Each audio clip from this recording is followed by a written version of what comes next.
who gathers the evidence. So we've got a series of very important questions here. So who gathers the evidence?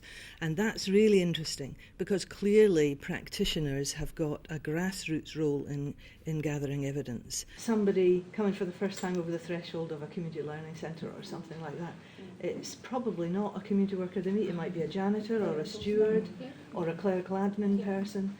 They probably wouldn't see themselves as evidence gatherers, but they're huge contributors to how we do our work.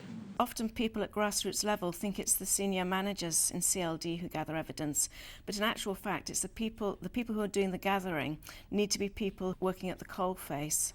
And so we think that people who gather evidence needs to include the caretaker or janitor who's the first person who sees people. It needs to include in particular the sessional and part-time workers who may be the first people who meet participants. It needs to include everybody at all levels. Let's go on to question 3, which is who exactly gathers the evidence? Somebody like to respond to that? Okay, there's an argument that everybody should be doing it at different serious levels.